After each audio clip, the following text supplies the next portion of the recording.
Hello everyone, আসসালামু আলাইকুম। Welcome back to my channel. যে যেখান থেকে আমার ভিডিওটা দেখছেন, আশা করি সকলেই ভালো আছেন। আমি তোমাদের দয়া ভালো আছি। আসলে আজকে তোমরা টাইটেল আর থাম্বনেল দেখে বুঝতে পেরেছো কি রান্না করব। নতুন রেসিপি, ভুনা খিচুড়ি, পারফেক্ট ঝরঝরে ভুনা খিচুড়ি, তা গ্রামের পদ্ধতিতে। তোমরা ভিডিওটার সাথে থাকো। দেখো, এই যে আমি মশলাগুলো বেটে রেখেছি। আমি কিন্তু ভুনা খিচুড়িতে আলু ছোটো ছোটো করে আলুর পিস করে কেটে রেখেছি, আর নারকেলের দুধ গেলে রেখেছি। নারকেলের দুধ দিয়ে ভুনা খিচুড়ি করব। আরও মজার একটা কথা কি জানো, বুটের ডাল দিয়ে খিচুড়ি রান্না করবো। অনেকে তো মসুরির ডাল দিয়ে খিচুড়ি রান্না করে, কিন্তু মসুরির ডাল, মুগের ডাল, কিন্তু বুটের ডাল দিয়ে তোমরা কখনো খেয়েছো কেন জানি না। বুটের ডাল দিয়ে খিচুড়ি রান্না করলে কিন্তু অনেক অনেক মজা হয়। এই যে আমি বুটের ডালটা রাইস কুকারে সিদ্ধ করতে দিয়েছি। এই যে দেখা যাচ্ছে না, ভাব উঠে আমার প্রায় সিদ্ধ হয়ে যাওয়ার মতো। তো তোমরা ভিডিওটির সাথে থাকো, সব কিছু দেখো, শেখো কীভাবে ঝরঝরে ভুনা খিচুড়ি পারফেক্টভাবে রান্না করতে হয়। আর ভিডিওটি যদি ভালো লেগে থাকে তাহলে লাইক, কমেন্ট, শেয়ার করতে কিন্তু ভুলো না। চলো তাহলে রান্নাটা শুরু করি। এই যে কড়াই নিয়ে নিয়েছি, কড়াইতে একটু বেশি পরিমাণ তেল নিলাম, কারণ খিচুড়িতে, ভুনা খিচুড়িতে তেলই লাগে বেশি। আর তারপর আমি নারকেলের দুধ দিচ্ছি। তো নারকেলের দুধ দিলে তো অসাধারণ অসাধারণ লাগে, মানে তোমরা না খেলে বুঝতে পারবে না। এবার আমি মশলাগুলো, বেটে রাখা মশলাগুলো দিয়ে দিলাম, সাথে 4-5টা কাঁচামরিচ চিড়ে রেখেছিলাম। তোমরা বলবে কী কী মশলা দিলাম। সরি, জিরে, এলাচ ফল, 3-4টে নাকফুল ফল, আর 4টা লবঙ্গ, পেঁয়াজ, রসুন আর আদা। এই মশলাগুলো আমি বেটে রেখেছি। আসলে বাটাটা তোমাদের দেখায়নি, কারণ সকালে তাড়াহুড়ো করে রান্না করতে গেলে, অত কিছু দেখাতে গেলে সম্ভব হয় না। কারণ মেয়ের স্কুল থাকে, সময় মতো রান্না করে দিতে হয়, স্কুলে যায় খেয়ে। তো মশলাগুলো তাড়াতাড়ি শিলে বেটে রেখেছি, আর 3-4টা কাঁচামরিচ চিড়ে রেখেছি। এবার মশলাগুলো সুন্দর করে আমি তেলে ভালোভাবে নেড়ে চেড়ে নেব। তোমরা রান্নাটা কিন্তু শেষ পর্যন্ত দেখবে, তা নাহলে বুঝতে পারবে না যে পারফেক্টভাবে নারকেলের দুধ দিয়ে যে ভুনা খিচুড়ি কীভাবে তৈরি করেছি আমি। আসলে তোমরা যদি না খাও এটা, তা আমার মুখের কথায় তোমরা বিশ্বাস করতে পারবে না। নারকেলের দুধ দিলে আর বুটের ডাল দিলে খিচুড়ি যে এত মজা হয়, এত মজা হয়। তা আসলে মাংস দিয়ে রান্না করলেও এত মজা হয় না। এবার আমি এর ভিতরে সেই কেটে রাখা ছোটো ছোটো করে আলুটা দিয়ে দেব। আর আলুটা এরম ছোটো ছোটো করে কেটে দিলে, কারণ একটু গলে যায়, খুব ভালো লাগে। এটা দিয়ে একটু ভালোভাবে কষিয়ে নেব।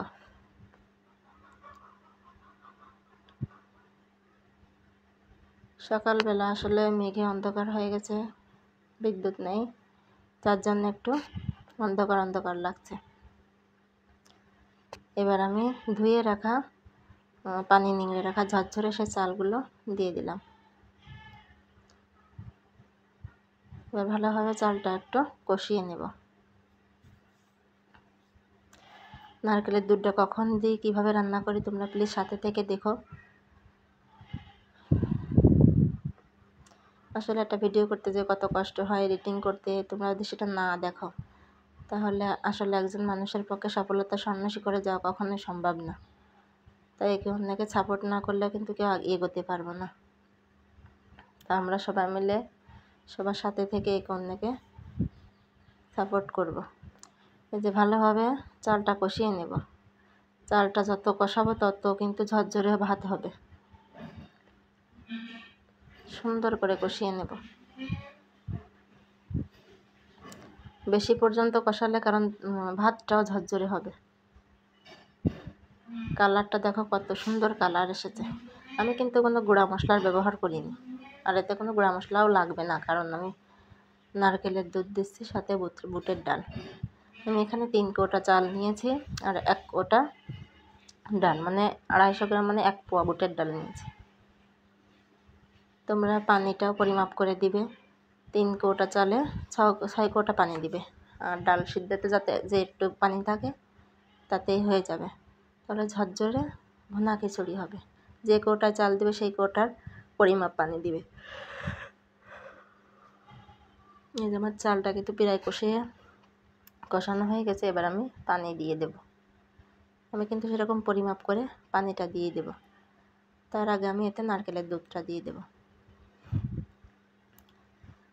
নারকেলের দুধ দিলে আর বুটের ডাল দিলে খিচুড়িটা অনেক মিষ্টি মিষ্টি লাগে, মানে অনেকটা স্বাদ লাগে, ভীষণ ভীষণ। তোমরা রান্না না করে খেলে বুঝতে পারবে না। আর আমার প্রায় কষানো হয়ে গেছে, এবার নারকেলের দুধটা ঢেলে দিয়ে দেব। দেখো আমি কিন্তু ঝরঝরে কষানো হয়ে গেছে।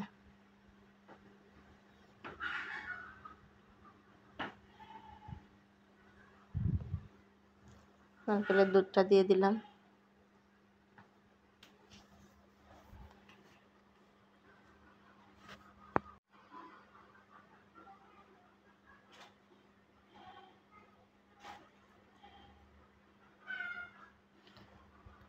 এবার আমি এতে পরিমাণ মতো পানি দিয়ে দেবো। 3 কৌটা চালে 6 কৌটা পানি দিয়ে দেব। তোমরা পানি চালের পরিমাপটা করে সুন্দর করে পানি দিবে, তাহলে ঝরঝরে খিচুড়ি ভাত হবে।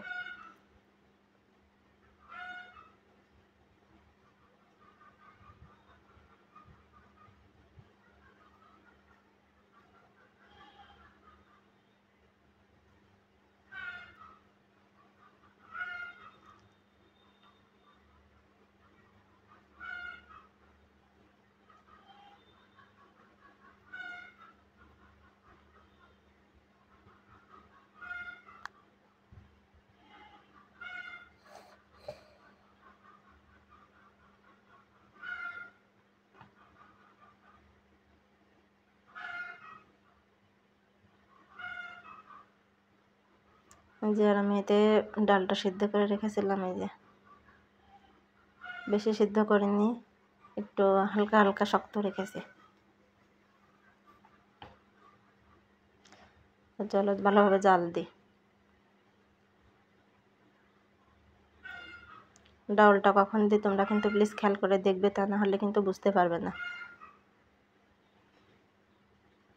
কারণ বুটের ডাল আগে থেকে দিলেই কিন্তু ধরে যায়। দেখো এবার আমি ডালটা দিয়ে দেবো। অর্ধেক জাল যখন হয়ে গেছে তখন আমি এবার ডালটা দিয়ে দিলাম।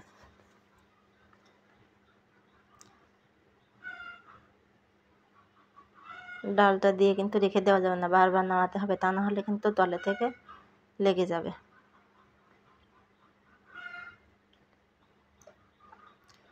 তোমাদের কাছে ভিডিওটা যদি একটু ভালো লেগে থাকে তাহলে বেশি লাইক কমেন্ট আর শেয়ার করতে কিন্তু ভুলো না, আর সাবস্ক্রাইব করে পাশে থাকবে, বেশি বেশি করে শেয়ার করে দিবে। এবার আমি একটা জাল দিতে থাকবো আর মাঝে মাঝে নাড়াতে থাকবো। এর লবণটা কিন্তু একবার চেখে দেখবে।